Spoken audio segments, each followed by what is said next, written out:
As was the custom, the sitters were asked to sing Psalm 23, and the curtain was closed over the cabinet.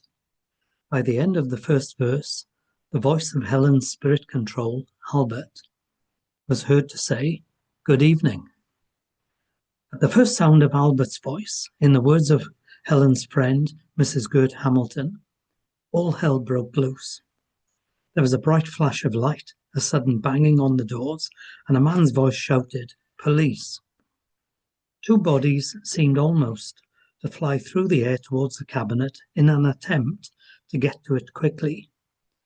Gert also rushed forward to help her friend, for she knew of the danger which could befall the medium through sudden light or touch without permission of the control. Gert was violently pushed aside and, as the room was flooded with light, she saw a woman bending over Helen saying, "I have her." Slumped forward with a man's hands holding her shoulders, Helen lay perfectly still, her face a sickening grey colour. "Oh God," thought Gert, "she's dead."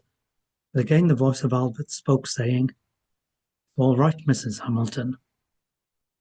The two men who had rushed forward towards Helen then told Gert that they were police officers, and if she did not get out of the way, she would be charged with obstructing the police in the execution of their duty. Or you could say in the execution. Gert was not concerned for herself at that moment, but was desperately anxious about Helen's condition. "Can you not see the woman is dying?" she replied frantically. As she received neither answer nor reaction to her remark, she pleaded that at least a doctor might be called. The two officers said nothing, but carried the unconscious Helen out of the séance room into a bedroom across the hallway. The policewoman remained in the bedroom, but Gert was refused permission to stay with her friend. And after some questioning, Gert said, "I have hidden nothing. I have been with one of your policewomen all this time, and I want a doctor for my friend. Now, she is a very sick woman."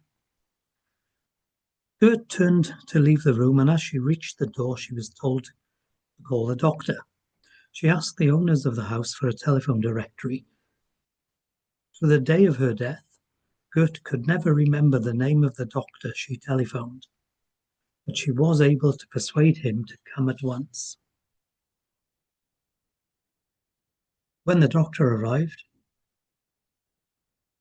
he asked the policeman, "Well, what do you want me to do?" And the policeman said, "I want you to examine her. I'm looking for masks and cloth, which she used to conjure ghosts. Then I can remove her." "What?" said the doctor. "Good God, man, do you realize this woman is in deep shock? A diabetic with a heart condition who could die if you move her? I'll have no part in this."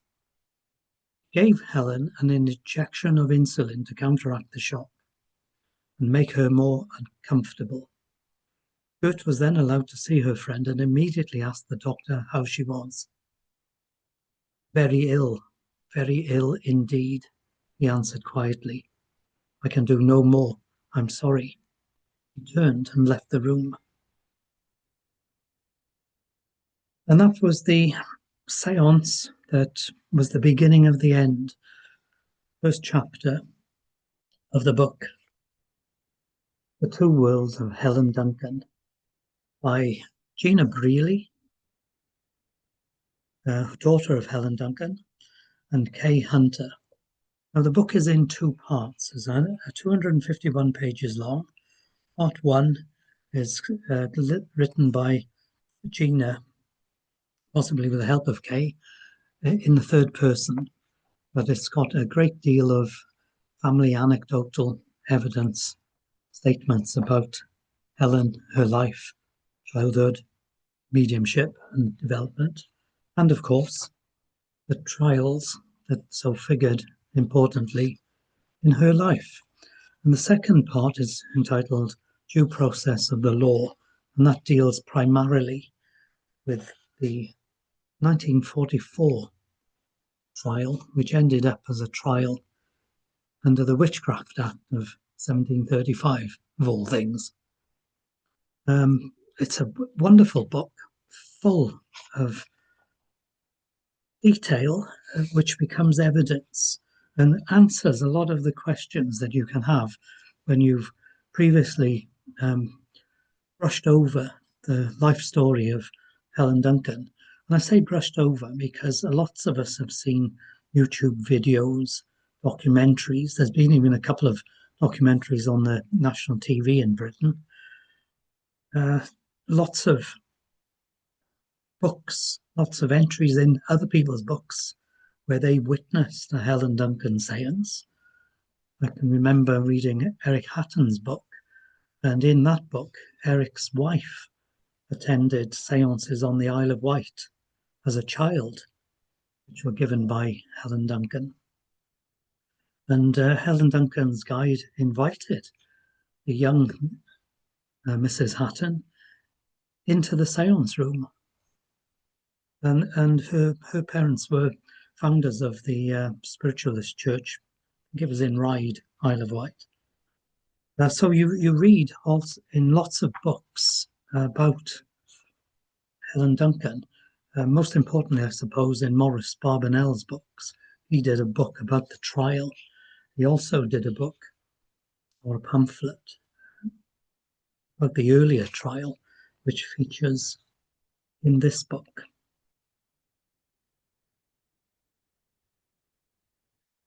So Victoria Helen Macfarlane, born in Callander, Perthshire, Scotland, on the 25th of November 1897, lived through to the 6th of December 1956. The fateful and deadly séance described in the first chapter of the book was held on 26th of October 1956, and Helen was seriously ill from that moment of the police interruption in the séance until the day she died, less than 6 weeks later, in December 1956. So what are the main features of the book? The main feature, to my mind, is the great breadth and wealth of evidence of mediumship and psychic phenomena in a variety of forms, which is described from childhood right through to developing as a mental medium, as a healer, and then as a physical medium. Now, the physical mediumship was prophesied, and the evidence of psychic phenomena started happening as a school child, where she knew the answers to the test, and caused a bit of a problem between the schoolmaster and Mrs. Macfarlane, Helen's mother. So they're all very interesting stories to read about. And they, of course, colour and the life and prove the mediumship. But do you need any more proof that Helen Duncan was a physical medium other than the manner of her death? Because she was not a particularly healthy woman. She had diabetes. She'd had a heart attack at some point. She had a weakness in her chest, maybe because of the conditions of the housing, etc. So she regularly had health problems of a variety of sources. She regularly had gynecological problems because I think she might have had 8 children. It's all in this book. Two of them died tragically young. One because of the birth and various problems, and another one because of the dampness again. A child was minding the baby, and this was often in those days, people had childminders who were nearby friends and neighbours, and they were usually fairly young females. You could say 14. Of course, people left school at 14 in those days and went straight to work. So they were responsible. They were almost adults, and they were much more mature than we were, even as I grew up in the 70s. My dad, who was 14 when he went to work on the railways, was very close to being a man when I was still very much a boy. And he ended up as a paratrooper. So, he grew up very fast. But, this young lady apparently put a damp equivalent of a baby grow on the toddler, and the toddler caught the fever and very unfortunately died from it. So I think there were maybe 6 children survived. One was a lady called Lillian, and she is the mother of Margaret Archibald Han, who you might have seen on the TV or in videos as a campaigner to have the trial quashed, the judgment quashed, and Helen Duncan pardoned. Still very emotive issue in the family. So I think there was also gynecological problems because the doctors stated she needed a hysterectomy and no more children. So by the time she undertook the séance on the 26th of October 1956, she wasn't a strong woman health-wise. The ectoplasm returning to the body in a rush and damaging the body. And she never recovered from that séance. She was ill day after day until the day she crossed over. So that proves, if you can be marked and harmed by interruptions to a séance, you have to be a physical medium. There has to be a physical medium present, I should say, because sometimes the sitters also get harmed. And in this book, I think it's people like Maurice Barbanel quote in the evidence in the 1944 trial. They quote other physical mediums who have been, one was blinded for life. I'm pretty sure somebody else was killed. But also they mentioned sitters being injured. But that wasn't the first time that Helen was injured from accidents or assaults on the séances. And at least 2 other examples of injury are quoted in this book, one of which was a bona fide accident. And I think it might have been in the era of blackouts. But one time there was a cigarette lighter flicked on to help somebody who arrived late. That was it. The other person arrived late, and to help them find their seat in the darkened room, somebody flicked their cigarette lighter, and that was enough to seriously injure Helen with a burn. But the other big incident is the 1933 incident when the police, attempting to prove some sort of fraud was taking place, they burst in on the séance from within. They were already in there. And very similar story to the 1956 séance. But in the 1933 séance, great big burn marks were on Helen's body, testified by the doctors. And indeed, in the trial, or the book rather, the doctor who subsequently saw Helen after the 1956 séance recorded a large burn mark on her back or her front, but 2 large burn marks like plates, as big as plates, on the top of her chest. So, you can't cause that to happen in your ordinary life. So that's why I say that Helen Duncan must have been a bona fide physical medium.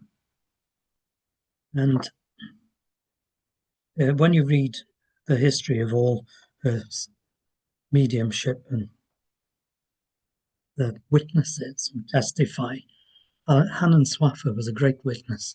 I think he said in the court case of 1944 that he personally witnessed 400 materialized spirits in Helen Duncan seances. Other people say they've witnessed. There must have been witnessed 1,000 or more of full form materializations. And not every seance was the best of seances. So, there were plenty of seances where no full form materializations occurred. And there were seances where plenty of other phenomena occurred as well. In particular, direct voice, that could happen in the home, could happen in or out of a seance condition where the guide would come through and speak. There were things moved, reports. Even in mediumship today, you'll hear much discussion about mediums charging for their gift or the workings of their gift, in inverted commas. They're not charging for their gift or the workings of it. They're charging, where they do charge, for their time. And why shouldn't you be compensated for time out of your life? If you go to work 9 till 5 in a day job, you get paid for it. Why shouldn't you be paid for the equivalent time you spend in spiritualistic activities?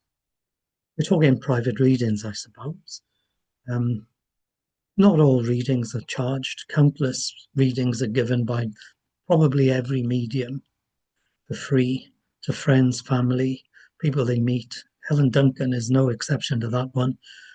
She helped countless people who she never even knew the name of. She might bump into them, or her husband Henry might bump into them.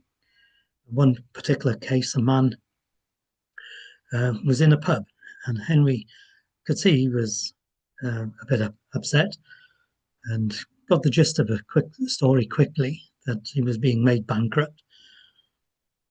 And so he invited the man to come back to his home, and he asked Helen just to say a few words to him, as in messages from the spirit people. And Helen said something about an egg with 2 yolks. She described a particular man who the man said was his former partner who's deceased. And the man took it that if the partner who was deceased, being a gambler, was giving him a message about a particular race in Scotland. And he looked through the running list of horses and found one that matched the 2 yoke description. So he put his shirt, figuratively speaking, every last bit of money he could muster up, he put on the horse. And luckily, the horse won and made him a fortune, which saved him from bankruptcy. And he was so grateful that he took a present to Henry for his part in the day. And Henry had the most expensive raincoat, because that's the business that the man was running, was a gentleman's outfitters. But he gave Helen a very expensive watch as a present. I mean, no reward was expected or asked for. So this was to mark the occasion that the information was given freely. And the man was so pleased with the result and his rescue that he provided these gifts. There's a footnote in the book about the watch, and it has it that after Helen's death, the watch was, I think it was given to Gena as a gift, and it promptly disappeared. They don't know where it went. So Gena says basically she was never meant to have it. It was only ever meant for Helen. And now I'd like to read from Ron Halliday's book, Edinburgh After Dark: Vampires, Ghosts and Witches of the Old Town. Very interesting book. And here he's talking about Helen Duncan. In the 1940s, the secret services in World War II Britain simply saw Helen Duncan as a potential threat to national security. As a result, she was arrested and put on trial. It was no doubt a shattering moment for Helen emotionally, but it raised her profile to star levels. Overnight, she became the most famous medium in Britain. But that would never have been predicted back in the 1930s, when Helen's reputation as a medium was under threat. Up till then, she had been building up a profile as a psychic of real ability. At her séances, she exuded the substance known as ectoplasm, which would form slowly into spirit beings. During these events, Helen would be tied to a chair and wear only a loose-fitting dress with no undergarments. She would be examined by female spiritualists to ensure that there was no cheating. It all seemed foolproof. However, on 3rd of May 1933, her world fell apart when Helen found herself on trial at Edinburgh Sheriff Court on charges of receiving money under false pretenses by pretending that she was a medium through whom spirits of deceased persons were openly materialized to become visible to and converse with those present in the room with her. In other words, she was being accused of nothing more than a fake. The trial, which attracted journalists from around the globe and for which individuals from across the UK were called as witnesses, gives a fascinating glimpse into the world of Edinburgh mystics of that era. Helen Duncan was living at 1 Wochop Place, Niddry, Mains, at the time. But the séance for which Helen had been booked as the medium, and which subsequently led to her trial, had been held at 24 Stafford Street on the evening of 5th of January 1933. The séance took place in a room on the top floor of the house, the corner having been partitioned off by curtains as a cabinet for the medium. Inside the cabinet, a chair was placed for Helen to sit on. Before the séance began, the main lights were switched off so that the room was illuminated solely by a dim red 40-watt electric light. A candle flickered in the background. In the room, there was also a 120-watt unlit electric hand lamp, which was to play a key part in the events that followed. Helen entered the cabinet, and curtains were then drawn around her so that she could not be seen. Meanwhile, the sitters arranged themselves in a semicircle in front of the cabinet to await the spirit presence. The candle was put out so that only the red light shone, and the audience started to sing, as this was believed to encourage the spirits to come through. After a little more than 2 minutes, the voice of Albert was heard. He was Helen's spirit guide and well known for cracking jokes and making risque, at the time, comments. To the sitters, he joked, "That is an awful voice you have singing, Miss Mole, M-A-U-L-E. If you heard what it sounds like, you would not sing again." The room erupted in laughter. Other voices were now heard, including that of little Peggy, a child spirit who was frequently brought over by Helen. Several apparitions then materialized, glowing white in the darkened room. It is not clear whether the séance was set up deliberately to discredit Helen, or if members of the audience became suspicious. And back to that in the next book. However, Miss Mowell, who owned the house, suddenly grabbed the figure of little Peggy, who had by now appeared outside the séance cabinet as a white phantom.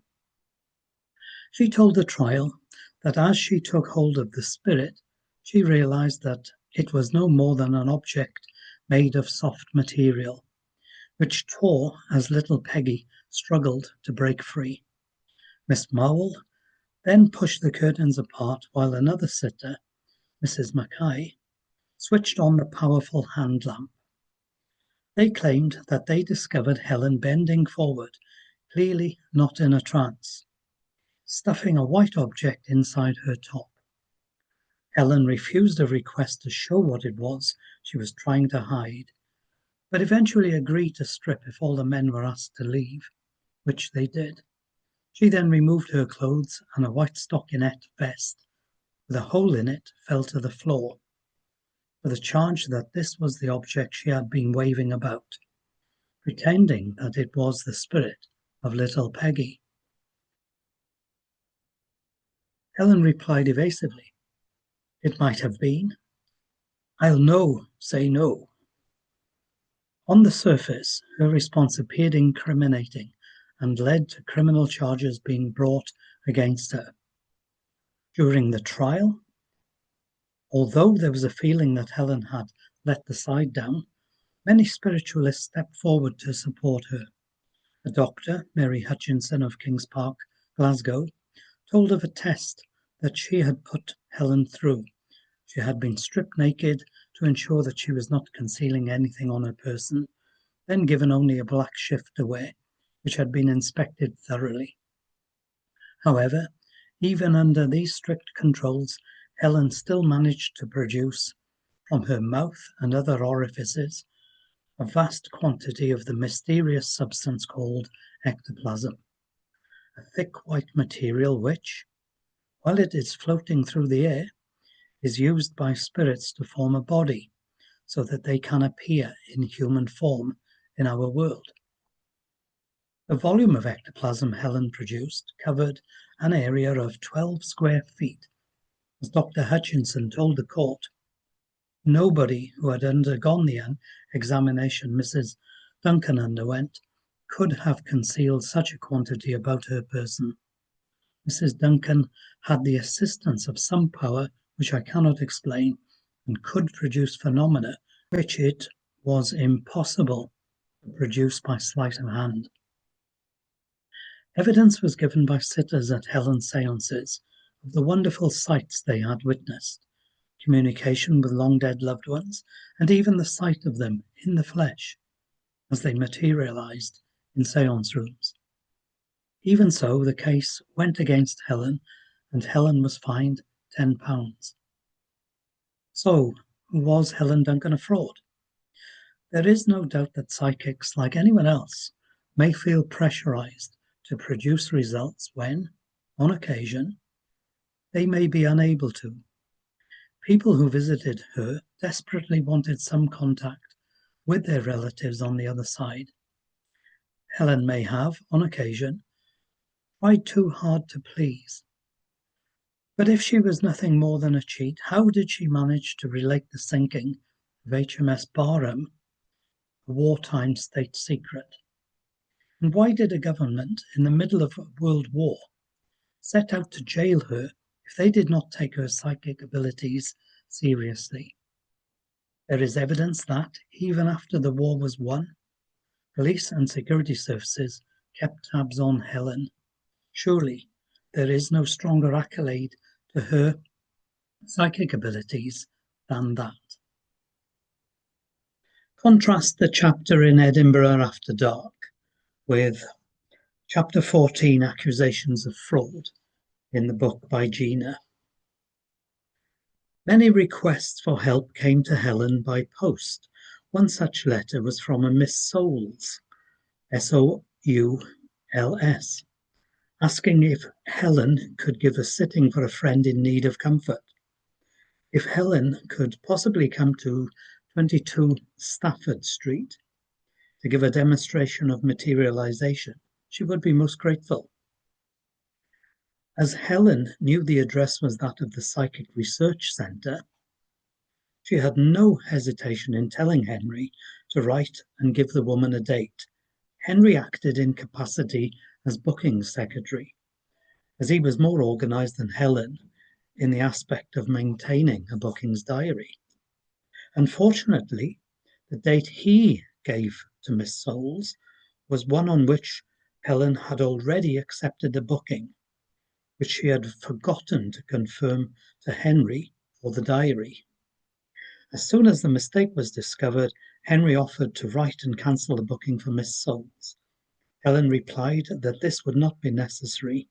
If the woman needed help, she felt she ought to go and asked Henry to write and explain that she would arrive later than originally planned. Helen's booking for the day in question was in Glasgow at the Spiritualist church in Holland Street, run by a Mrs. Drysdale, a woman she knew well.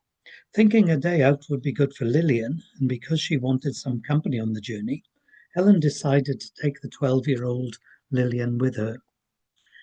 It was a wonderful sitting for all who attended. One person who was there told Helen later that it seemed as if the spirit was out to prove survival and everlasting life, without a shadow of a doubt. One remarkable materialisation at that meeting was the father of a young lady present. When he appeared, the daughter asked the materialised father, "Where is your friend?" "Just a minute, I'll get him," replied the spirit form, returning to the cabinet. Then Albert's voice was heard to say, "Good gracious, man, you can't bring him in here." The other spirit voice said, "I can and I will. Come along, boy." The sitters were amazed to hear the sound of hooves clopping, and out of the cabinet stepped the young sitter's father again, but this time leading a beautiful horse. Spirit horse.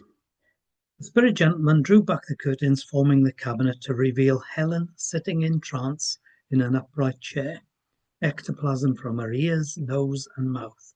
He then asked his daughter, "Who is that woman sitting there?" The daughter tried to explain that the lady sitting in the cabinet was the instrument which had helped him to manifest. "That's a funny-looking instrument." Then he seemed to melt into the floor, taking the horse with him. During the laughter from the sitters which followed, the room was filled with the scent of roses. Then the wife of one of the sitters manifested and told the emotional man of her continued love for him. As she left, a rose fell onto her husband's lap. Albert told him, "She returns the rose you placed in her hand as she lay in her casement," in her coffin. The husband confirmed that this was indeed true. Séance ended.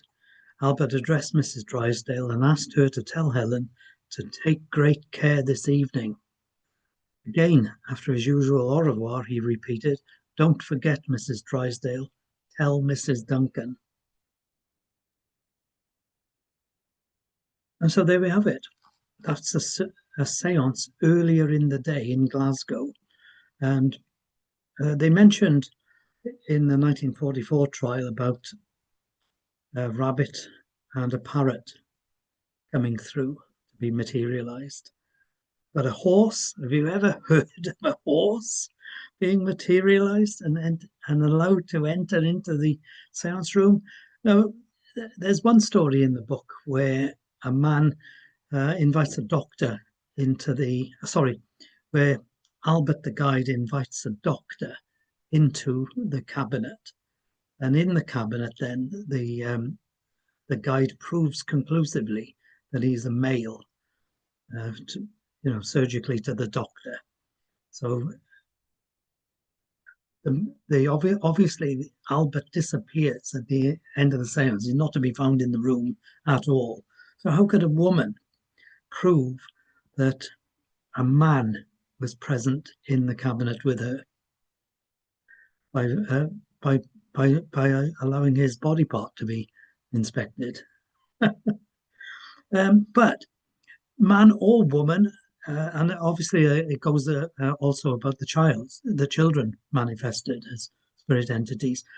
How could a grown adult palm themselves off as a child? It's impossible, especially a toddler. And it goes on. How could anybody, man, woman, child, any human, pass themselves off as a bona fide horse? We're not talking of a theatrical horse here with two people inside it. We're talking of what appears to be a flesh horse. Amazing. Because the time was so short to get to the next séance, Helen decided not to take the time to change from her séance clothes. That's an important point, as it turns out. In this way, she could catch an earlier train back to Edinburgh. For some reason, she felt she should go straight home, Then the urge to send Lillian home came to her very strongly. "I think I'll put you in a taxi," she said. Lillian pleaded to be allowed to stay with her mother, and Helen, now feeling too tired to argue, let her stay. So they continued on their way to 22 Stafford Street. Got there at 8:45 p.m. 2 seances in one day. I mean, she should have cancelled, surely. 8:45, 8:45 at night. That's going to be a very long day, isn't it? By the time you finish that seance and then get home from there as well. As they alighted from the taxi, they were met by a woman who said that there had been a change of venue and the seance was to be held next door, as in next door to the psychics centre, a familiar place for Helen Duncan. So number 24 would have required planning to rent a room or require the person in the premises to be part of the subterfuge. This was pre-planned. By changing the venue, it was pre-planned. As opposed, what was to take place was pre-planned. I'm saying, not that obviously the séance was pre-planned, but the subterfuge that led to the interruption of the séance must have been pre-planned also. She then took Helen by the arm, and with Lillian by her side, Helen was escorted into number 24. There was 2 flights of stairs. The woman asked if she could take Helen's coat. Helen said no, it's quite all right, but there was a room where Lillian could wait for her. So Lillian waited in another room. While she waited, Helen hung her coat on a peg on the wall and placed her travel bag on the floor by the coat. So that would have had her non-seance clothing inside it. In the seance room, furniture had been pushed back to leave a space for 4 chairs. Important again, 4 chairs. These chairs were placed in one corner of the room to curtain off the area for the cabinet. Helen only asked for a glass of water and the seance began. And afterwards, Helen told Henry that all she could remember was becoming aware of somebody pulling at her and shouting, "Now we have you and your so-called spirit Peggy." Now, Peggy was a child control whom Albert sometimes allowed to take over the meeting for a few minutes. And they allow children in the physical seances to generate a different kind of energy, usually a more humorous kind. When the disturbance occurred, Helen was hardly out of trance and very dazed. She asked what was happening. "We are calling the police because we have caught you in the act of fraud," said the woman, whom Helen later knew as Miss Maule, Maule. "Look at this," she continued as she held up a lady's vest. "Where did you get that?" asked Helen, getting to her feet now, fully awake. "This is your so-called Peggy, and I caught you trying to push it up your clothes," screamed Miss Maule. Helen's temper rose and she lunged at Miss Maule, shouting, "You bloody liar! You bloody bitch!" She has said a lot more in these pages of this book. Apparently, she did have a wicked temper. I think that's part of the course for some people who were in her highly sensitive situation of being that kind of medium. 2 of the other women present pulled Helen back. Helen knew where the vest came from. It was part of her ordinary clothes. They were in the bag, under the coat, on the peg in the other room. It was part of her ordinary clothes which were in her travel bag, the clothes she had not changed into in order to save time so that she could reach this woman whom she had been asked to help. Help for what? So that she could now stand there making these terrible accusations against her? Helen sat down crying and was still crying when the police arrived. She said nothing until the police cautioned her. Then she rose to her feet and turned to Miss Maule, saying, "I could kill you, you liar." He took a step forward to strike her. Tough woman. The police restrained her, and she was taken to the police station where she was formally charged with fraud and disturbing the peace. She was informed that she could countercharge, but she refused to do so. It was 5 months before the ordeal was to end, 5 of the longest months of the Duncans had to endure. Henry was ill again, once more contracting pleurisy and rheumatic fever. And you remember he came back from the First World War with a weakness and caught rheumatic fever. Gave him a very weak heart, and which is why he couldn't really fulfill his role as a breadwinner in a job. He was a trained cabinet maker. This happened whenever he got wet, and he had done so when he went to the police station to bring his wife home. Nan, that's Helen Duncan, was suffering from jaundice, which the doctor said was a result of shock at what had happened to her mother. All that time, Helen was under terrible strain and was quite relieved when finally notified her date her case came to trial. She began to look forward to being cleared of the dreadful charges, as she knew she had never been party to any fraud. The next chapter is particularly interesting. It's the chapter of the 1933 trial. Started 3rd of May 1933. And the evidence goes back and forth. The first piece of evidence is the evidence of the taxi driver, who confirmed that he was asked to drive to 22 Stafford Street, as confirmed in writing by the first letter from Mrs. Souls, that he actually saw her enter 24 Stafford Street. The name of the taxi driver was William Watson, who testified that on the night in question, he had taken Helen Duncan to 22 Stafford Street as requested.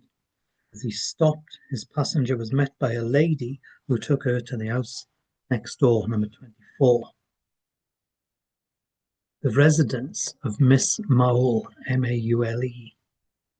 Maybe pronouncing that incorrectly. My apologies, Miss Maule, if it's an incorrect pronunciation.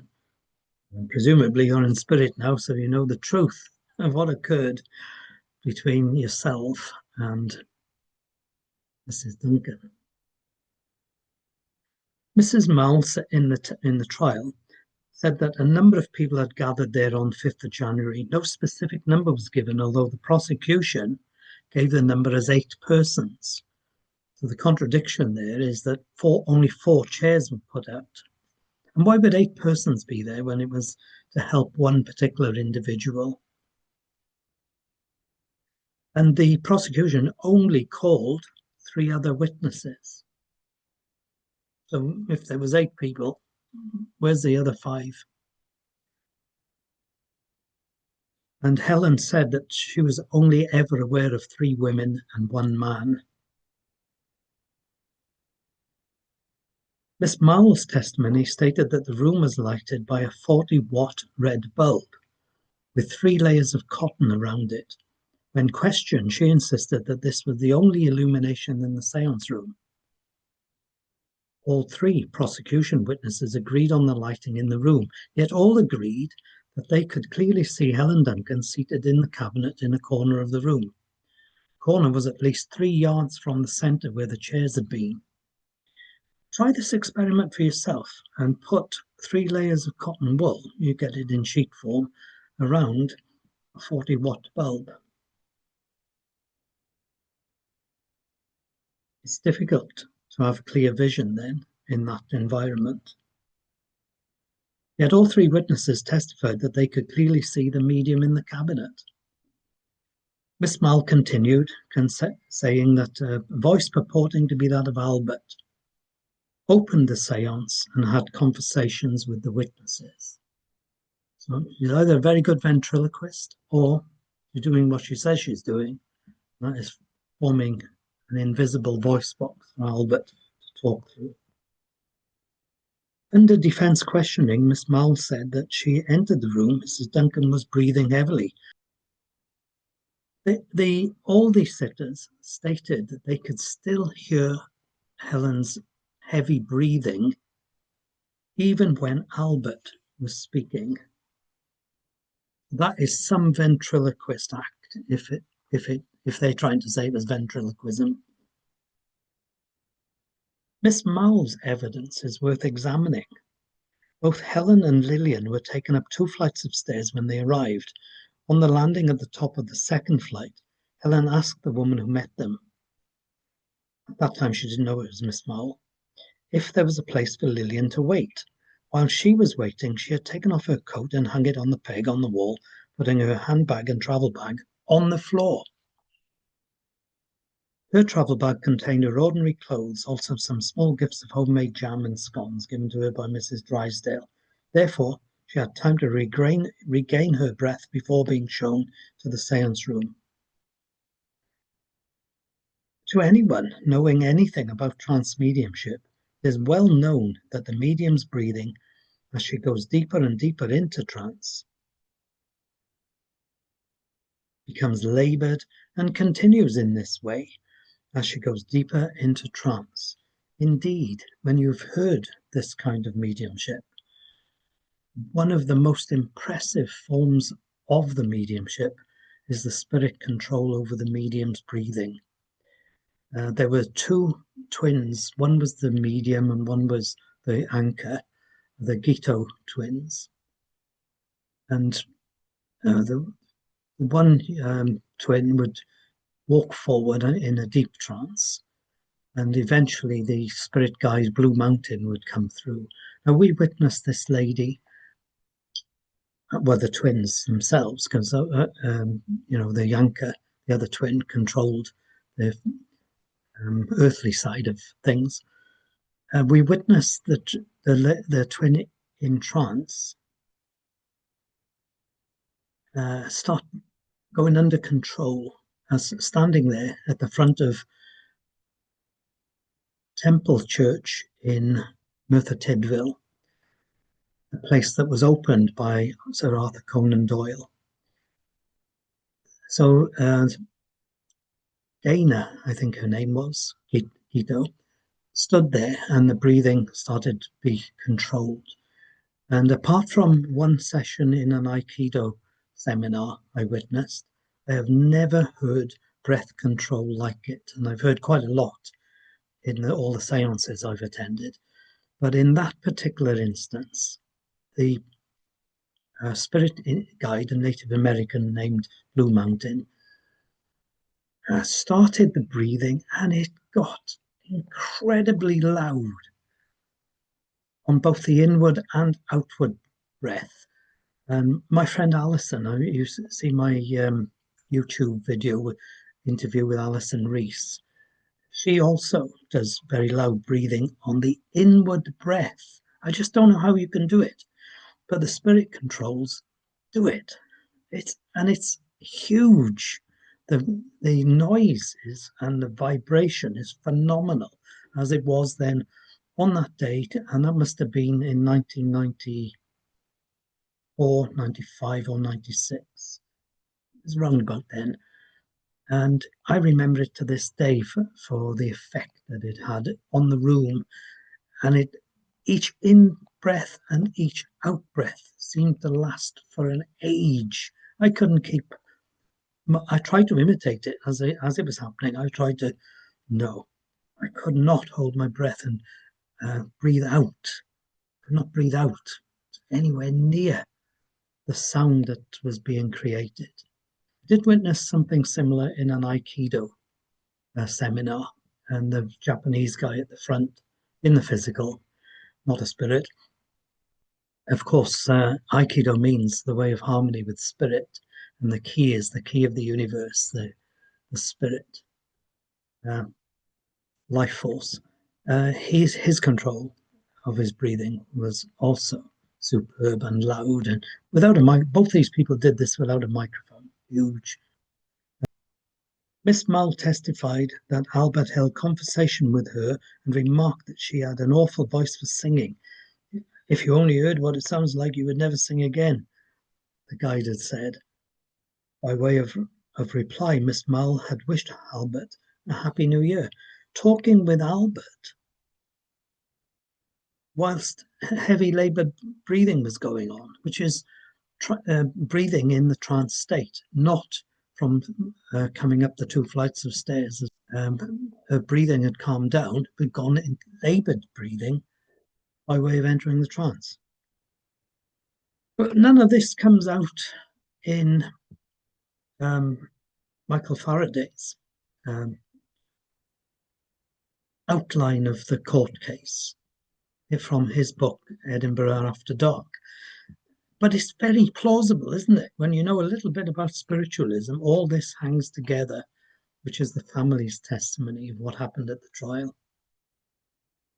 Other voices were heard subsequently, and figures were seen.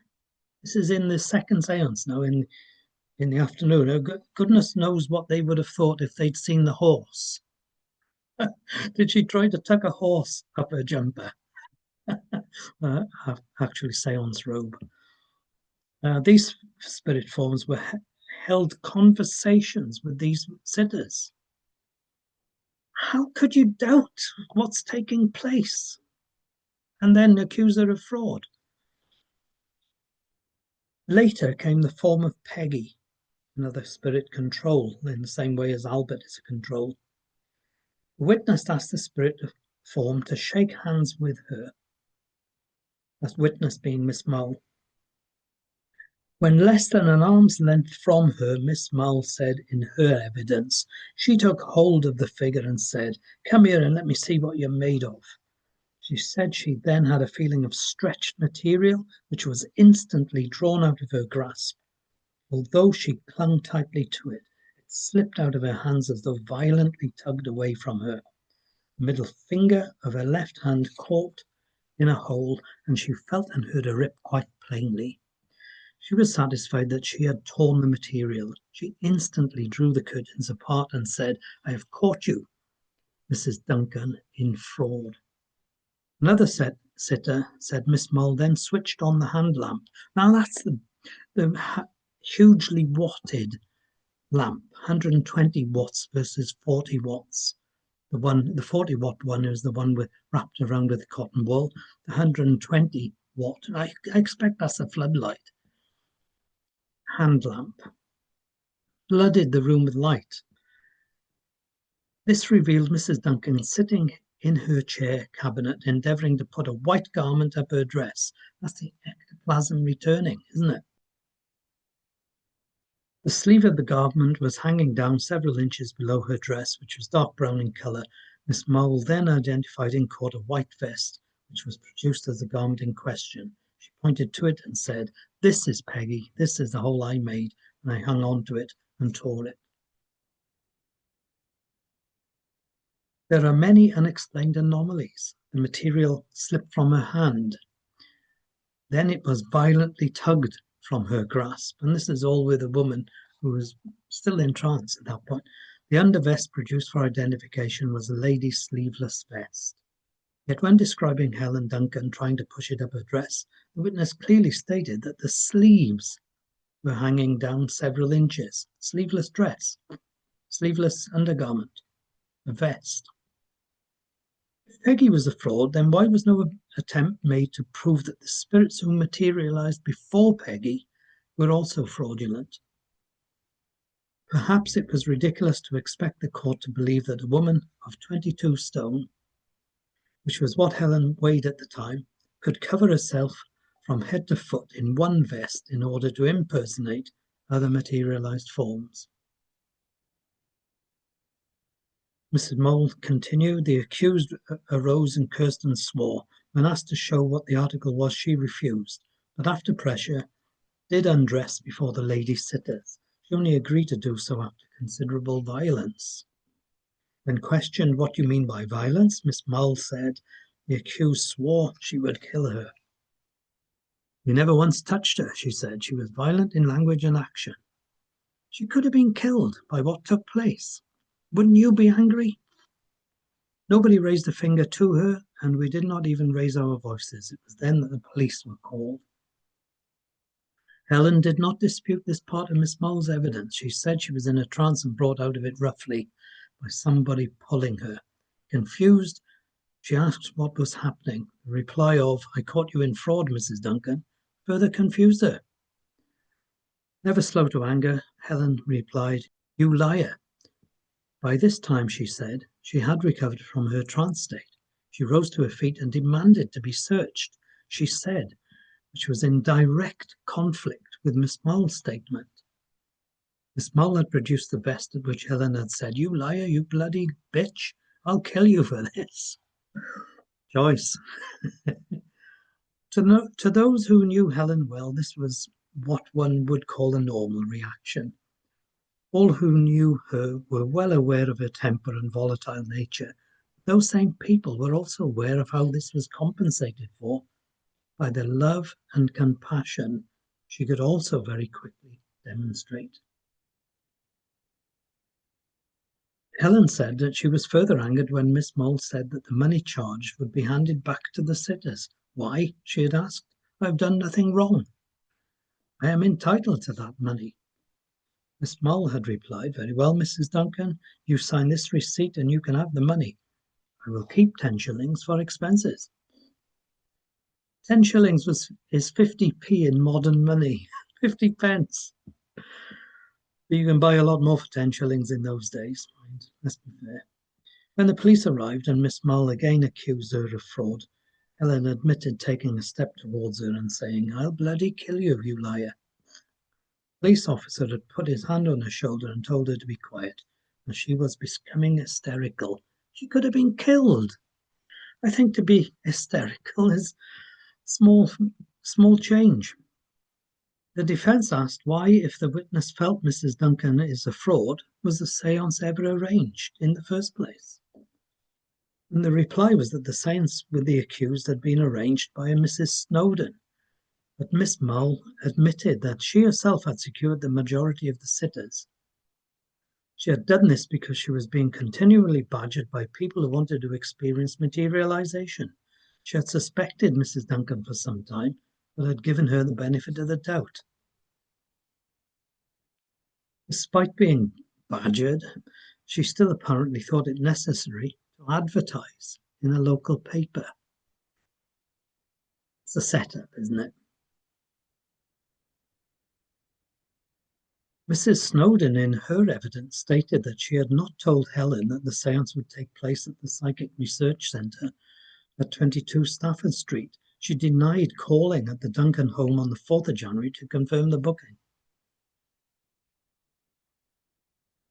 When questioned by the defence counsel, she denied meeting the accused at the taxi and redirecting her to 24 Stafford Street.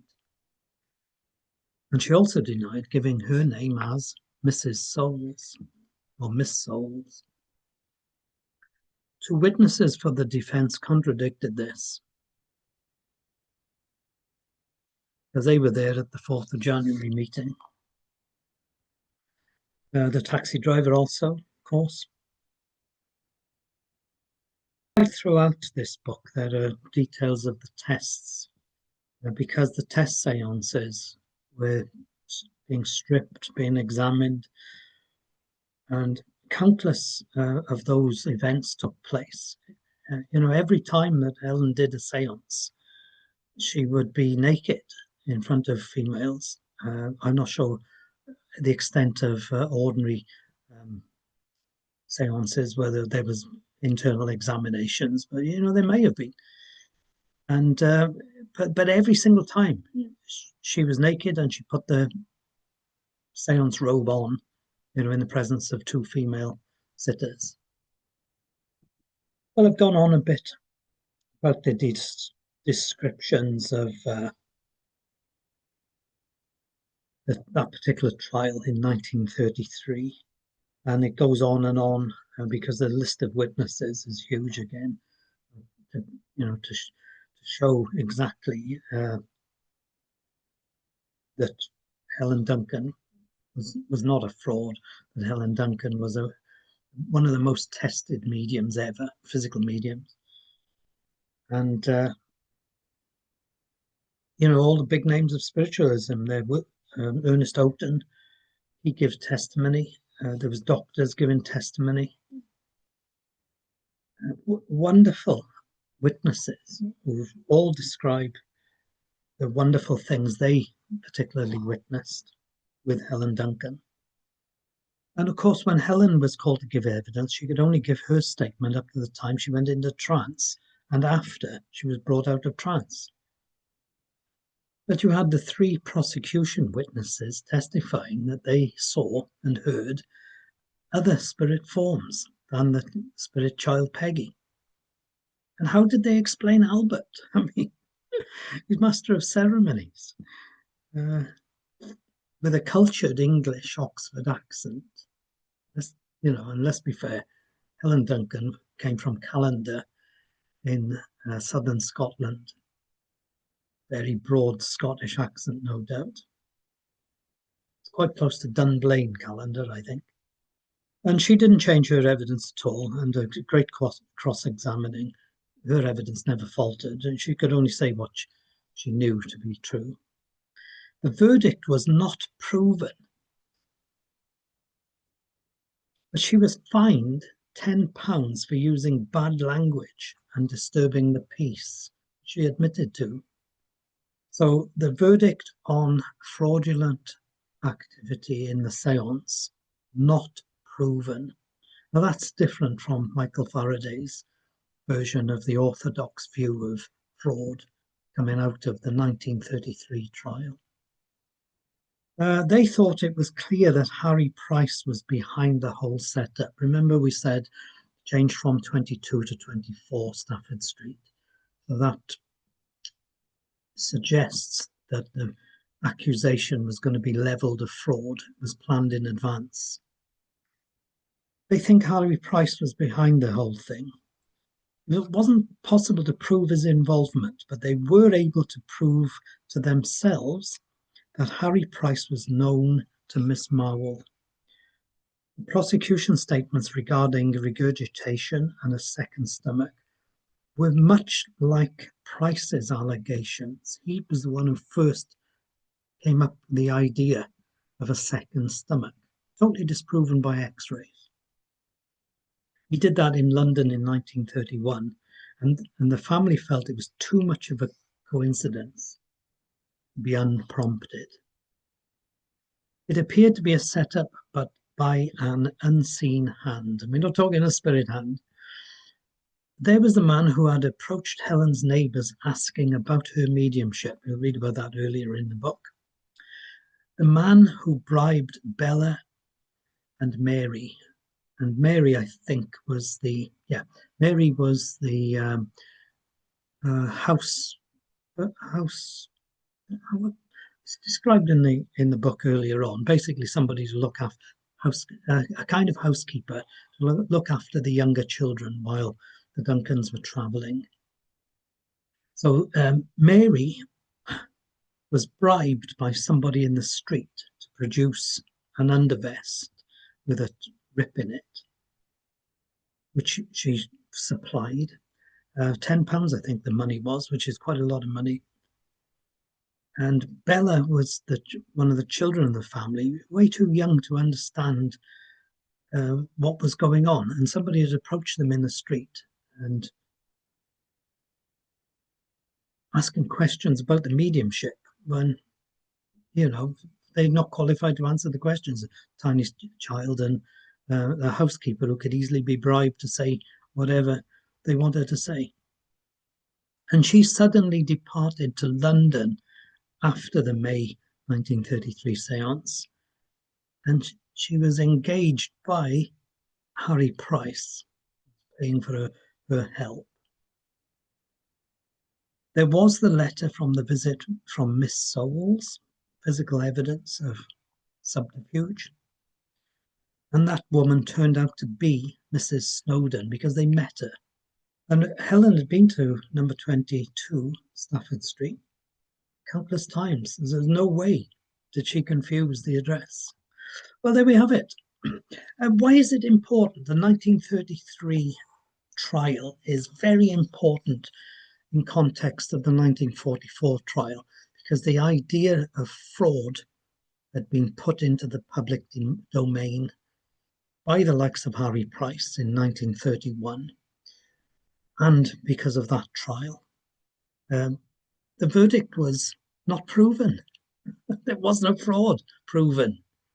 In point of fact, you would have to say, when you really know a little bit about physical mediumship, that it was proven the other way. It was proven that Helen Duncan was a bona fide physical medium, a psychic, a mental medium, and a healer.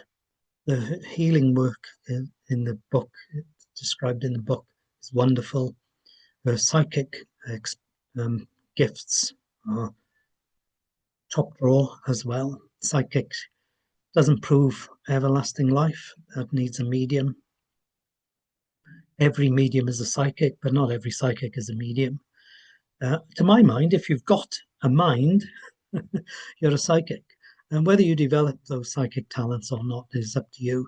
I mean, everybody with two legs can generally run, but not everybody can run like Usain Bolt. You know, not everybody can use psychic talents now and again in their lives, whether you recognize it or not. You can experience it, and you can develop it, but not everybody will develop their psychic talents like Joe McMoneagle, Uri Geller, Inigo Swan, countless other, really highly regarded psychics. Mediums then are different again, and they aim to prove survival of the human condition beyond what we call physical death. And modern spiritualism started in Hydesville, New York State, with physical mediumship, raps and bangs, communicating with the person behind the raps and the bangs.